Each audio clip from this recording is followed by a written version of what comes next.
നമസ്കാരം. എല്ലാ NTV പ്രേക്ഷകർക്കും നിങ്ങളുടെ ഇന്ന് എന്ന പ്രോഗ്രാമിലേക്ക് സുസ്വാഗതം. ഇന്ന് 2026 ജനുവരി മാസം 19-ാം തീയതി, അതായത് 1201-ാം ആണ്ട് മകരമാസം 5-ാം തീയതി തിങ്കളാഴ്ച. തിങ്കളാഴ്ചയാണ്. ഇന്നത്തെ നക്ഷത്രവും നല്ല നക്ഷത്രമാണ്, ഉത്രാട നക്ഷത്രമാണ്. തിങ്കളാഴ്ച ഉത്രാട നക്ഷത്രം. രണ്ടും അനുകൂലപ്രദമാണെങ്കിൽ പോലും ഇന്ന് അമാവാസിയാണ്. അമാവാസി എന്ന് പറയുമ്പോൾ പ്രപഞ്ചത്തിന് തന്നെ ഇരുട്ടിനെ പ്രദാനം ചെയ്യുന്ന ദിവസമാണ്. എത്ര ശരിക്ക് പൗർണമിക്കുള്ള പ്രത്യേകത, വെളുത്ത വാവിനുള്ള പ്രത്യേകത, എത്ര ഇരുട്ടിനെ പോലും സൂര്യനിൽ നിന്ന് പ്രകാശത്തെ എടുത്ത് നമുക്ക് പ്രകാശം അരുളുന്ന ദിവസമാണ് പൗർണമിയെങ്കിൽ നമ്മളെ ഇരുട്ടിലേക്ക് നയിക്കുന്ന ദിവസമാണ് അമാവാസി. അമാവാസി നെഗറ്റീവിൻ്റെ സമയമാണ്. അപ്പോൾ അതിന് ആളുകളെല്ലാം ജ്യോതിഷം തെറ്റാണ് എന്നൊക്കെ പറയുമെങ്കിലും ചന്ദ്രനെ ആസ്പദമാക്കിയാണ് കുറേ കാര്യങ്ങൾ നടക്കണേ. പ്രത്യേകിച്ച് വേലിയേറ്റവും വേലിയിറക്കവും ചന്ദ്രനെ ആസ്പദമാക്കി നടക്കുന്ന കാര്യങ്ങളാണ്. അതുപോലെ എന്തെങ്കിലും ആസ്മാറ്റിക് പ്രോബ്ലം അതുപോലെ ഉള്ളവർക്ക് അസുഖം മൂർച്ഛിക്കുന്ന സമയമാണ് അമാവാസി സമയം. അപ്പോൾ അത്ര നെഗറ്റീവ് പ്രപഞ്ചത്തെ തന്നെ ബാധിക്കുന്ന സമയം ആണ് ചന്ദ്രൻ്റെ ബന്ധം നിൽക്കുന്ന കാലഘട്ടം. അപ്പോൾ ചന്ദ്രൻ ഇന്ന് ഇരുട്ടിലേക്ക് നിൽക്കുന്ന ദിവസം ആയതുകൊണ്ട് ഇന്ന് ദിവസം കൊള്ളാം, നക്ഷത്രം കൊള്ളാം എങ്കിൽ പോലും ഒരു ശുഭകാര്യങ്ങൾക്കും ഇന്ന് നല്ലതല്ല. അതുകൊണ്ട് ആകിലും ഇന്ന് ശുഭകാര്യങ്ങൾ ചെയ്യാതിരിക്കുന്നതാണ് ഉത്തമം. ഇരുട്ട് വ്യാപിക്കും, നമ്മൾ ചെയ്യുന്നതിന് പ്രകാശം കിട്ടത്തില്ല, അങ്ങോട്ട് പോസിറ്റീവ് വരത്തില്ല.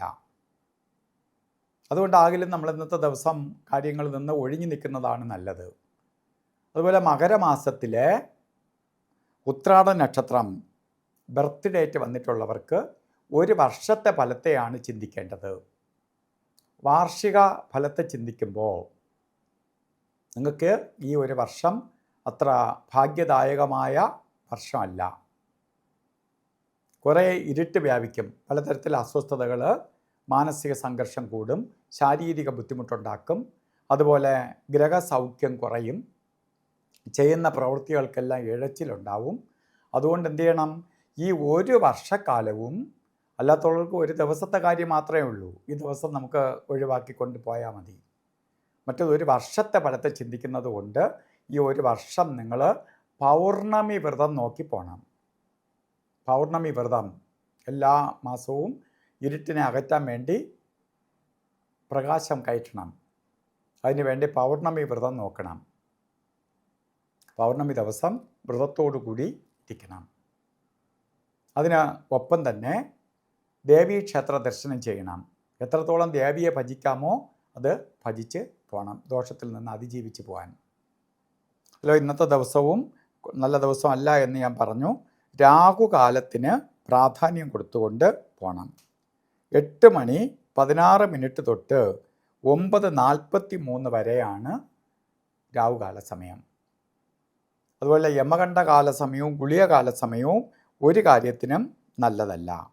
അല്ലെ, ഗുളികകാല സമയം വരുന്നത് 2:01 തൊട്ട് 3:28 വരെയും യമകണ്ഠകാല സമയം വരുന്നത് 11:09 തൊട്ട് 12:35 വരെയും.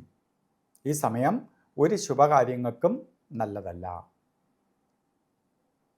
ഒരു ശുഭകാര്യങ്ങളും എടുക്കരുത്. അതുപോലെ ഇന്നും അഭിജിത് മുഹൂർത്തം നമുക്കിന്ന് ഇത്രയും കൊള്ളൂല എന്ന് ഞാൻ പറഞ്ഞെങ്കിൽ പോലും ചില കാര്യങ്ങൾ ചെയ്തേ തീരുള്ളൂ എങ്കിൽ അഭിജിത് മുഹൂർത്തത്തിന് പ്രാധാന്യം കൊടുക്കണം.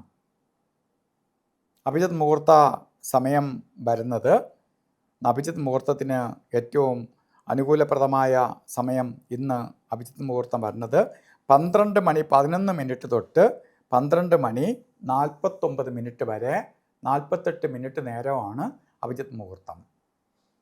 അത് ഇന്നും ഓരോ കാര്യത്തിന് ഇറങ്ങുമ്പോൾ വെളുത്ത വസ്ത്രമോ അല്ലെങ്കിൽ വെളുപ്പ് മിക്സായിട്ടുള്ളതോ പേളിൻ്റെ കളറിലുള്ളതോ ആയിട്ടുള്ള വസ്ത്രധാരണം ധരിച്ചുകൊണ്ട് മുന്നോട്ട് പോകുന്നത് നന്നായിരിക്കും. ഇന്നത്തെ ദിവസം അത്ര നല്ലതല്ല എങ്കിലും പ്രപഞ്ചമാതാവിൻ്റെ അനുഗ്രഹത്താൽ എല്ലാവർക്കും കഷ്ടതയില്ലാതെ നല്ലത് വരട്ടെ എന്ന് പ്രാർത്ഥിച്ചുകൊണ്ട് നിർത്തുന്നു. നന്ദി, നമസ്കാരം.